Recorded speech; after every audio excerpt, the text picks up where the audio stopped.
In today's video, I'm going to teach you how to migrate Mailbox to Google Workspace, email migration 5 minutes. Before we begin, make sure you have administrator access to your Google Workspace, that the destination user accounts already exist, and that you know the sign-in details for the mailboxes you're moving.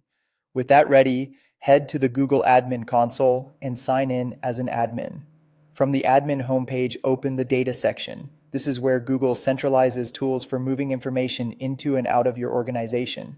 Next, choose Data Import and Export, then select Data Migration, the new experience designed to streamline moving mail. Click Set up Data Migration to launch the guided wizard.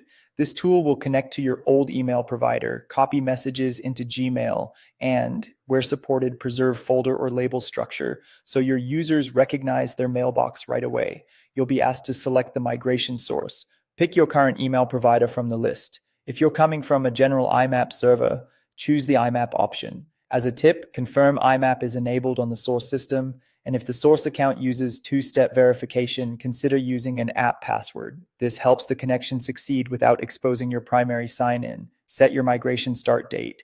This tells Google how far back to pull messages. A shorter window finishes faster, a longer window brings more history. If you're unsure, leave the default and you can always run another pass later. Keep in mind that larger mailboxes and older archives will increase the total migration time. Now decide whether you're moving a single mailbox or many. Click Add User to migrate one person, or bulk migrate with CSV if you want to queue multiple accounts at once.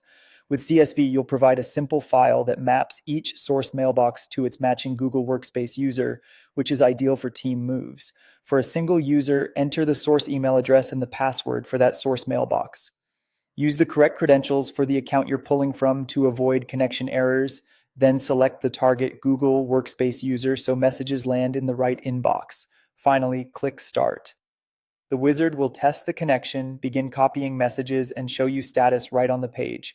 You can keep working while it runs. Time to complete depends on mailbox size and provider speed. When it's done, users will see their imported mail in Gmail, organized and ready to go. That's it. Your mailbox is on its way to Google Workspace. Thanks for watching and happy migrating.